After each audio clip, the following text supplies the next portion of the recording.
તો સંદેશનો સંકલ્પ 100% મતદાન, માય વોટ માય ગુજરાત।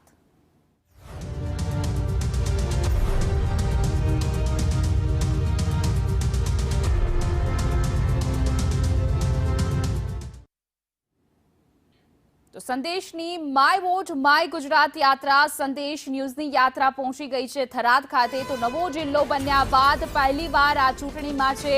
તો થરાદ નગરપાલિકાની 28 બેઠક માટે ચૂંટણી છે।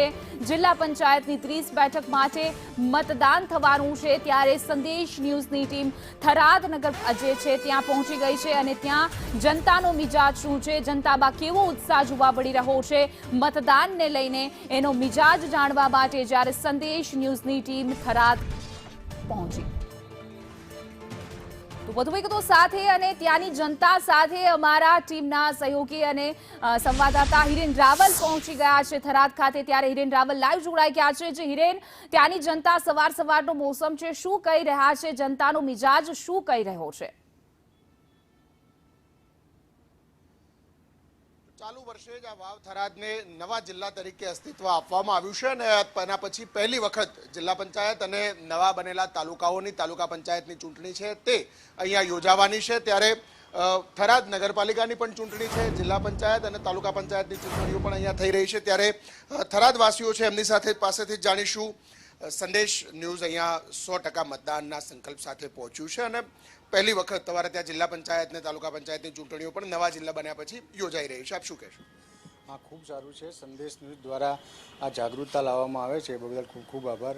આપના દ્વારા એક બીજું બી સંદેશ ન્યૂઝ દ્વારા કહેવા માંગુ છું કે પ્રજાને નવો જિલ્લો મળ્યો છે, સાથે સાથે શિક્ષણ મળી રહે એવી સગવડો બી મળવી જોઈએ અને દરેકે જ જાગૃતતા થઈને 100% મતદાન અવશ્ય કરવું જોઈએ। તમને શું લાગે છે, હજુ થરાદમાં એવું શું જરૂરિયાત છે કે થરાદ વધુ સારું બને, કઈ કામો એવા કરવાના હોય? થરાદમાં વધુ તો હજી જે નવનિર્મિત જે સોસાયટીઓ થરાદ નગરપાલિકામાં આવેલી છે તે સોસાયટીઓનો પાણીનો ભરાવ છે, જે વિસ્તારમાં ગટર વ્યવસ્થા નથી, જ્યાં પીવાની સુવિધા, પીવાના પાણીની સુવિધા છે, લાઇટ, સ્ટેટ રોડ, ગટર વ્યવસ્થાની સુવિધા એવી કરવી જોઈએ। અને ખાસ કરીને તો સંદેશ ન્યૂઝ દ્વારા જનજાગૃતિ અભિયાનની અંદર દરેક મતદાને 100% મતદાન કરવું જોઈએ અને દરેકનો અધિકાર છે। જાતિ, ધર્મ કે પક્ષથી પર આવી અને 100% મતદાન કરવું જોઈએ। આપ શું કહેશો? યુવાન છો, યુવાનો મોટે ભાગે એવું કહેતા હોય છે કે મારા એક મતથી શું થાય, એમ વોટિંગ કરવું જોઈએ? વોટિંગ કરવું જોઈએ। કેમ કરવું જોઈએ?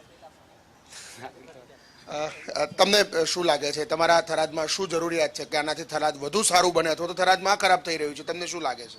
ના, વોટિંગ કરવું જોઈએ 100% અને વિકાસ થઈ રહ્યો છે।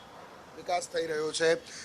આપને શું લાગે છે, આખો નવો જિલ્લો છે, વાવ થરાદ છે અને સીધી પાછળ પછી સુઈગામ બોર્ડર પણ આવે છે, આ જિલ્લામાં કઈ બાબતો હજુ જરૂરિયાત છે જેનાથી વધુ સારું જિલ્લો બને? હજી ઘણી બધી બાબતો જરૂરિયાત છે અથવા નવો જિલ્લો બન્યો છે, તમામ લોકોએ જાગૃત થઈ અને વોટ કરવો જોઈએ। નગરપાલિકા ચૂંટણી છે, તાલુકા પંચાયત, જિલ્લા પંચાયત છે, તમામે પબ્લિકને એક થઈ અને વોટ 100% જાગૃતિ લાવવી પડે। અને પહેલો તો સંદેશ ન્યૂઝનો આભાર કે અહીંયા છેવાડા સુધી નવા જિલ્લામાં પહેલી વખત આવ્યા છે, એટલે એમનો પણ ખૂબ આભાર અને લોકોને જાગૃતિ લાવવી જરૂરી છે। તમે એક મતની કિંમત કેવી રીતે જુઓ છો? કારણ કે એક મતથી તાલુકા પંચાયતનો પ્રમુખ અને રાષ્ટ્રપતિ, પ્રધાનમંત્રી પણ હારી જતા હોય છે, તો એક મતનું મૂલ્ય કેટલું અને 100% મતદાન કેમ જરૂરી? પહેલો તો અમે સંદેશ ન્યૂઝને ખૂબ આભારી છીએ કે આ છેવાડાના ગામ સુધી અને તમે આ મોહિમ લઈને અને ખૂબ ધન્યવાદ કહેવાય તમને। બાકી આપણે લોકશાહીનો પર્વ છે મતદાન, એટલે દરેક નાગરિકને, દરેક વ્યક્તિને જાગૃત થઈ અને મતદાન કરવું જોઈએ, એમનો હક છે।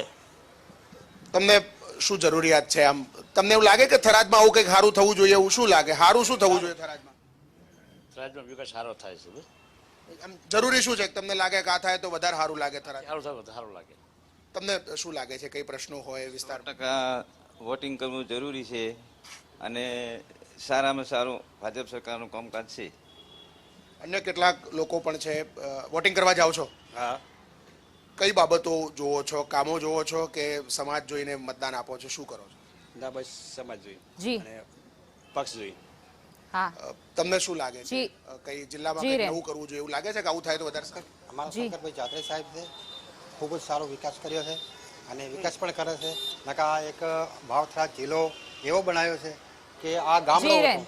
તો ગામડાની અંદરથી અત્યારે આવડો મોટો શહેર કર્યો છે, તો શંકરભાઈ સાહેબનો ખૂબ ખૂબ આભાર માનું છું. જી નવો જિલ્લો અને તાલુકો જી, બન્યો બિલકુલ. છે અને ખાસ નવા જિલ્લાના કારણે આ વાવ થરાદને જિલ્લાનું મુખ્ય મથક બનાવવામાં આવ્યું છે અને એટલે જ લોકોને પણ ઉત્સાહ છે કે અહીંથી પાલનપુરના બદલે હવે પોતાના ગામના ચોરામાં જ એમના કામો પણ થઈ શકશે. જી બિલકુલ હિરેન, અમારી સાથે જોડાવા બદલ આપનો આભાર.